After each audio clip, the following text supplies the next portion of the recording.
Good evening traders, good evening investors. This is Siyad legal. എല്ലാ ദിവസവും വൈകിട്ട് 7 മണിക്കുള്ള മാർക്കറ്റ് ന്യൂസിലേക്ക് കിടക്കാം.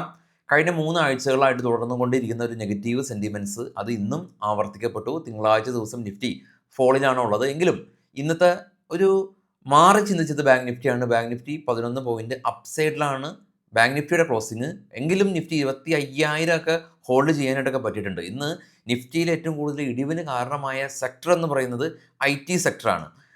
കാരണം ബാങ്കിങ് മേഖലയിൽ നമ്മളുടെ ഇൻഡസ്ഇൻഡ് ബാങ്കും അതല്ലെങ്കിൽ ICICI ബാങ്കും എല്ലാം തന്നെ പോസിറ്റീവിൽ റിയാക്ട് ചെയ്യപ്പെട്ടിട്ടുണ്ട്. AU small finance bank downgrade ചെയ്ത കാരണം അവരൊന്ന് ഫോൾ ആയി. കൂടാതെ തന്നെ ഓയിൽ മാർക്കറ്റിംഗ് കമ്പനിയല്ല, ഓയിൽ മൈനിങ് കമ്പനീസ് ONGC പോലുള്ള കമ്പനീസ് ക്രൂഡ് പ്രൈസ് ഉയർന്നത് കൊണ്ട് അവർ ONGC പോലുള്ള കമ്പനീസും പോസിറ്റീവിൽ റിയാക്ട് ചെയ്തു. ഇന്ന് നമുക്ക് 2 പ്രധാനപ്പെട്ട ഡേറ്റയാണ് ഉണ്ടായിരുന്നത്. ഇന്ത്യയുടെ WPI ഡേറ്റ, ഇന്ത്യയുടെ CPI ഡേറ്റ. അതായത് ഇന്ത്യയുടെ ഹോൾസെയിൽ പ്രൈസ് ഇൻഫ്ലേഷൻ ഡേറ്റ, ഇന്ത്യയുടെ കൺസ്യൂമർ പ്രൈസ് ഇൻഫ്ലേഷൻ ഡേറ്റ. രണ്ടും മാർക്കറ്റിന് ഗുണകരമായ രീതിയിലുള്ള ഡേറ്റയാണ് വന്നിട്ടുള്ളത്. നമ്മുടെ ഇൻഫ്ലേഷൻ ഡേറ്റ ഏകദേശം 2019 ശേഷമുള്ള ഏറ്റവും ലോവസ്റ്റ് ഡേറ്റ, അതായത് പണപ്പെരുപ്പം കുറഞ്ഞ രീതിയിലാണ് ഉള്ളത്. അത് മാർക്കറ്റിന് സഹായകമായ ഒരു ഡേറ്റയാണ് ഇന്ത്യയുടെ ഇൻഫ്ലേഷൻ ഡേറ്റ കുറയുക എന്നുള്ളത്. അതുപോലെ തന്നെ ഇന്ത്യയുടെ ഹോൾസെയിൽ പ്രൈസ് ഇൻഫ്ലേഷൻ ഡേറ്റ, ഭക്ഷ്യവില കുറയുക എന്നുള്ളത് മാർക്കറ്റിന് അത് പോസിറ്റീവായിട്ടുള്ളൊരു കാര്യമാണ്. എങ്കിലും നമുക്ക് ഇനി വളരെ കാത്തിരിക്കേണ്ടത് ഇതേ ഡേറ്റ തന്നെ, ഇതേ ഇൻഫ്ലേഷൻ ഡേറ്റ നമുക്ക് US നിന്ന് വരുന്നുണ്ട് നാളെ. അപ്പോൾ അതായിരിക്കും കുറച്ചും കൂടി ഗ്ലോബൽ മാർക്കറ്റിനെ സ്വാധീനിക്കുന്ന പ്രധാനപ്പെട്ട ഒരു ഘടകം. അപ്പോൾ അതും ഇതും ഇന്നത്തെ ഇൻഫ്ലേഷൻ ഇമ്പോർട്ടൻസ് അല്ല എന്നല്ല, വളരെയധികം ഇമ്പോർട്ടൻ്റ് ഉള്ളൊരു ഡേറ്റ തന്നെയാണ്. പക്ഷേ US അതിലും കൂടുതൽ ഇമ്പോർട്ടൻസ് ഉണ്ട് ഈവൻ ഇന്ത്യൻ മാർക്കറ്റിലും. നിഫ്റ്റിയിലെ ഇന്ന് ടോപ്പ് ഗെയിനേഴ്സ് ലൂസേഴ്സ് ഒക്കെ നോക്കുകയാണെങ്കിൽ ഇന്ന് എറ്റേണൽ 7%, ടൈറ്റാൻ 7% അല്ല 2.75%, Titan 1.28%, IndusInd bank, ONGC, Adani enterprises തുടങ്ങിയ കമ്പനീസ് ഇന്ന് പോസിറ്റീവ്ലി റിയാക്ട് ചെയ്തു. ജിയോ ഫിനാൻസ് 2%, ടെക്കം, വിപ്രോ ഇൻഫോസിസ്, ബജാജ് ഫിനാൻസ്, അതായത് IT കമ്പനീസ് നിഫ്റ്റി 50യിൽ 3 കമ്പനീസ് ടോപ്പ് ലൂസേഴ്സ് ആയിട്ടുണ്ട്. അതായത് അതാണ് നമ്മൾ നേരത്തെ സൂചിപ്പിച്ചത്, IT സെക്ടറാണ് ഇന്ന് ഇടിവിന് കുറച്ചും കൂടി കാരണക്കാരൻ ആയിട്ടുള്ളതെന്ന്. ഇനി ഗ്ലോബൽ മാർക്കറ്റ് നമുക്കൊന്ന് നോക്കി വരാം. ഗ്ലോബൽ മാർക്കറ്റിൽ ഏറ്റവും താഴെ കാണപ്പെട്ട ട്രേഡ് ചെയ്യുന്ന 3 യൂറോപ്യൻ മാർക്കറ്റും നെഗറ്റീവ് സെൻറ്റിമെൻറ്റ്സാണ്. കാരണം എന്താ? യൂറോപ്യൻ യൂണിയന്മേൽ ട്രംപ് 30% താരിഫ്. ഇന്ന് ഇന്ത്യ വിക്സ് 1.31% ഒരു സ്പൈക്ക് രേഖപ്പെടുത്തി. ഡോ ഫ്യൂച്ചർ ഇപ്പോൾ ട്രേഡ് ചെയ്യുന്നത് നെഗറ്റീവാണ്. നിക്കി ജപ്പാൻ മാർക്കറ്റും നെഗറ്റീവാണ്. കൊറിയ, ചൈന, ഓസ്ട്രേലിയ എല്ലാം തന്നെ ഫ്ലാറ്റാണ്. ഗോൾഡ് ഇന്ന് $10. ഏറ്റവും ടോപ്പിലേക്ക് പോകുകയാണെങ്കിൽ ബിറ്റ്കോയിൻ $3000 ഉയർന്നു. ബിറ്റ്കോയിൻ്റെ സ്പോട്ട് കാണാം $1,21,557. ബിറ്റ്കോയിൻ വെറും $26,000 ഏകദേശം ഒരു 9 മാസം മുമ്പ് വരെ ഉണ്ടായതാണ്. ആ ബിറ്റ്കോയിനാണ് അതിശക്തമായ രീതിയിൽ മുകളിലേക്ക് പോയിട്ടുള്ളത്. അതുപോലെ തന്നെ ഗോൾഡും പെർ ഔൺസിനെല്ലാം തന്നെ $2,000 താഴെ ഉണ്ടായിരുന്നതാണ്. അതേ ഗോൾഡ് തന്നെയാണ് ശക്തമായ രീതിയിൽ മുകളിലേക്ക് പോയിട്ടുള്ളത്. പല സ്റ്റോക്കുകളും നമ്മൾ മിസ്സായി പോയിട്ടുണ്ട്. പക്ഷേ ഇപ്പോഴും അണ്ടർ വാല്യൂഡ് ആയിട്ടുള്ള കുറേ സ്റ്റോക്കുകളുണ്ട്. നമ്മൾ സ്റ്റോക്കുകളുടെ പെർഫോമൻസ്, നമ്മൾ സ്റ്റോക്കിനെ അനലൈസ് ചെയ്യുന്നത് ഫണ്ടമെൻ്റൽ അനാലിസിസ് വെച്ചിട്ടാണ്. സ്റ്റോക്കിൻ്റെ സ്ട്രെങ്ത് ഒക്കെ നോക്കുന്നത്. നമ്മൾ സ്റ്റോക്കിനെ ടെക്നിക്കലി നോക്കുന്നത് പോലെ തന്നെ ഫണ്ടമെൻ്റൽ അനാലിസിസിനും വളരെയധികം സ്ഥാനമുണ്ട്. നമ്മളുടെ സ്വിംഗ് കോഴ്സിനെല്ലാം തന്നെ അതിൽ കൃത്യമായിട്ട് ആ ഫണ്ടമെൻ്റൽ അനാലിസിസ് എല്ലാം തന്നെ പഠിക്കുന്നുണ്ട്. നമ്മുടെ സ്വിംഗ് കോഴ്സ്, ഇനി അതല്ല ഓപ്ഷനിലേക്ക് വരുന്ന ആളുകൾക്ക് ഓപ്ഷൻ്റെ ഗ്രീക്സ്, അങ്ങനെ കംപ്ലീറ്റ് ഓപ്ഷൻ കാര്യങ്ങളെല്ലാം തന്നെ ഓപ്ഷനിലും പഠിക്കുന്നുണ്ട്. അപ്പോൾ വരുന്ന സാറ്റർഡേ കൊച്ചിയിൽ വെച്ച് പഠിക്കാം, അതല്ലെങ്കിൽ ഓൺലൈനായിട്ട് പഠിക്കാം. ഫസ്റ്റ് കമൻറ്റിൽ നിങ്ങൾ നമ്പറിൽ കോൺടാക്ട് ചെയ്യാം.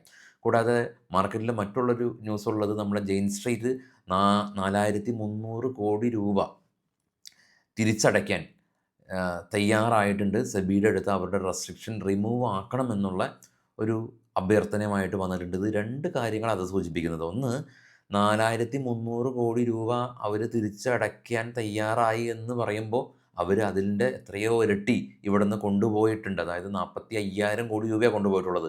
അത് സത്യമാണെന്നുള്ളത് തെളിഞ്ഞു. അല്ലാതെ വെറുതെ അവർ 4,300 കോടി രൂപ അടയ്ക്കില്ല. കൃത്യമായിട്ട് സെബി റെസ്ട്രിക്ഷൻസ് എല്ലാം തന്നെ ഏർപ്പെടുത്തിയിട്ടുണ്ട്. പക്ഷേ ഈ ജെയിൻ സ്ട്രീറ്റിൻ്റെ കാര്യമല്ല ഞാൻ പറയുന്നത്. ഞാൻ പറയുന്നത് വ്യക്തിഗത ആളുകളാണ്. വ്യക്തിഗത ആളുകൾ എല്ലാവരും തന്നെ ഈ ഫണ്ട് മാനേജ് ചെയ്യാൻ, അല്ലെങ്കിൽ പല പല പ്ലാറ്റ്ഫോമുകളിലെല്ലാം തന്നെ ഫണ്ട് ട്രാൻസ്ഫർ ചെയ്യാൻ, എല്ലാം തന്നെ പണം മുടക്കാനും യാതൊരു മടിയില്ല. ഇവർ കബളിക്കപ്പെടും. കുറച്ച് നാൾ കഴിയുമ്പോൾ അങ്ങനെ ഒരു അക്കൗണ്ടേ ഉണ്ടാവില്ല, അല്ലെങ്കിൽ അത് ജസ്റ്റ് ഒരു ഡമ്മി അക്കൗണ്ടാണ്. ഇവർക്ക് കാണാൻ പറ്റും, അവർക്കും കാണാൻ പറ്റും ഇതിൽ ഇത്ര പ്രോഫിറ്റ് ഉണ്ടായെന്ന്. വിഡ്രോ ചെയ്യാൻ നോക്കുമ്പോൾ സമയത്ത് വിഡ്രോവൽ പോസിബിൾ അല്ല. നമ്മളുടെ ഈ ന്യൂസ് കാണുന്ന ആളുകളിൽ തന്നെ പല ആളുകളും നമ്മളെ കോൺടാക്ട് ചെയ്തിട്ടുണ്ട്. എൻ്റെ ഇത്ര കാശ് കുടുങ്ങി, ഇത്ര കാശ് പ്രശ്നമായി. നമ്മൾ അങ്ങനെ ബ്ലൈൻഡ്ലി കാശ് അടച്ച് ആർക്കോ കാശ് കൊടുത്ത് എത്രയോ റിട്ടേൺ കിട്ടുമെന്നുള്ള വ്യാജ വാർത്തയിൽ ഇപ്പോഴും ആളുകൾ വിശ്വസിച്ച് പോകുന്നുണ്ട്. എന്നാൽ ഇത് കൃത്യമായിട്ട് പഠിക്കാൻ ആയിട്ട് എല്ലാ ആളുകൾക്കും അത് മടിയാണ്. ഭയങ്കര ഐറണിയാണ് ഈ ഒരു 2 കാര്യങ്ങളിലുള്ളത്. അപ്പോൾ അതൊന്ന് ശ്രദ്ധിക്കുക. ആർക്കും നമ്മുടെ പണം അയച്ചു കൊടുക്കരുത്. കൃത്യമായിട്ട് പഠിച്ച് ചെയ്യാനായിട്ട് ശ്രമിക്കുക.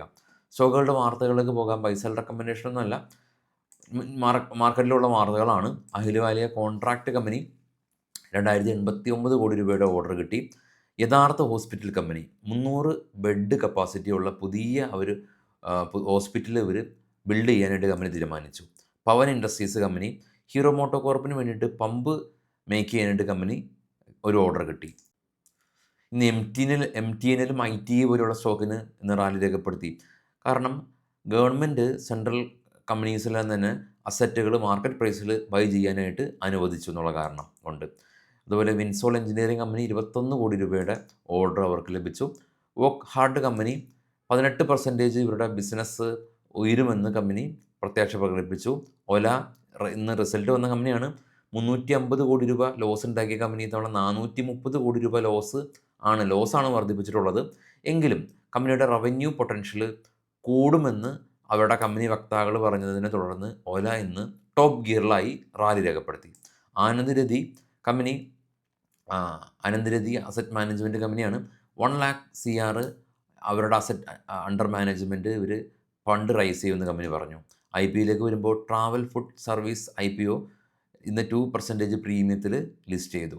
കാസ്ട്രോൾ കമ്പനി അവർക്ക് 4131 കോടി രൂപയുടെ ഓർഡർ മഹാരാഷ്ട്ര സെയിൽസ് ഡിപ്പാർട്ട്മെൻറ്റിൻ്റെ ഓർഡറല്ല, ഒരു ഡിസ്പ്യൂട്ട് ഉണ്ടായിരുന്നു. ആ ഡിസ്പ്യൂട്ട് ഇവർ വിൻ ചെയ്തു എന്നുള്ളത് കൊണ്ട് കമ്പനിക്ക് അത് ഗുണകരമായി.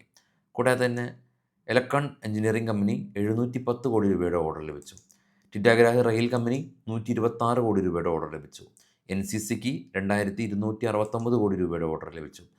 ഈ IPOയിലേക്ക് വരുമ്പോൾ smart work coworking space IPO 7 മടങ്ങ് ഓവർ സബ്സ്ക്രിപ്ഷൻ ആയിട്ടുണ്ടെന്നുള്ള ന്യൂസ്. റെയിൽടെൽ കമ്പനി 264 കോടി രൂപയുടെ ഓർഡർ ലഭിച്ചു. സൺഫാർമ കമ്പനി പുതിയ മെഡിസിൻ US അവർ ലോഞ്ച് ചെയ്യുന്ന കമ്പനി അറിയിച്ചു. ടാറ്റ ടെക്നോളജി കമ്പനി 162 കോടി രൂപയിൽ നിന്ന് 170 കോടി രൂപയിലേക്ക് പ്രോഫിറ്റ് ഉയർത്തി. MD ഇവരുടെ ബിസിനസ്സിൽ പ്രത്യാശ പ്രകടിപ്പിച്ചിട്ടുണ്ടെന്നുള്ളതാണ് ന്യൂസ്.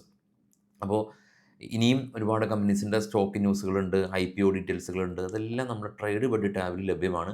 ട്രേഡ് ബഡ്ഡി ടാബിൻ്റെ ലിങ്ക് ഈ വീഡിയോയുടെ ഡിസ്ക്രിപ്ഷനിലുണ്ട്. നിങ്ങൾക്ക് ചെക്ക് ചെയ്യാം, ബുക്ക് മാർക്ക് ചെയ്യാം. ഇത്തരം ഡീറ്റെയിൽസുകളെല്ലാം തന്നെ അനലൈസ് ചെയ്യാം. അതനുസരിച്ച് ഇപ്പോൾ നാളത്തെ US ഇൻഫ്ലേഷൻ ഡേറ്റ പോലെ യൂറോപ്യൻ ഭാഗത്തു നിന്നും പല പല ഈവൻറ്റുകളുണ്ട്. അപ്പോൾ ഈ ഈവൻ്റ് അനുസരിച്ച് നമുക്ക് ഓവർനൈറ്റ് പൊസിഷൻ വേണമോ വേണ്ടയോ എന്നുള്ള തീരുമാനം എടുക്കാനായിട്ട് ഈ ഈവൻറ്റുകൾക്ക് വലിയ സ്ഥാനമുണ്ട്. ഈ ഈവൻ്റ് എന്താണെന്ന് കൃത്യമായിട്ട് അറിഞ്ഞിരിക്കേണ്ടതായിട്ടുണ്ട്. അപ്പോൾ അതുകൊണ്ട് തന്നെ അതൊക്കെ വാച്ച് ചെയ്ത് പഠന വിധേയമാക്കി ഇതിനെ നോളജ് ഗെയിൻ ചെയ്തതിന് ശേഷം നമുക്ക് ഇതിലേക്ക് ട്രേഡ് ചെയ്യാൻ തുടങ്ങാം. കാരണം ഇതിൻ്റെ ഏറ്റവും പ്രിലിമിനറി ആയിട്ടുള്ള കാര്യങ്ങൾ അറിയാതെ തന്നെ ആളുകൾ ഒരുപാട് ട്രേഡ് ചെയ്യുന്നുണ്ട്. അത് മാറ്റുക, കൃത്യമായിട്ട് നോളജ് ഗെയിൻ ചെയ്യാൻ ശ്രമിക്കുക. Thank you.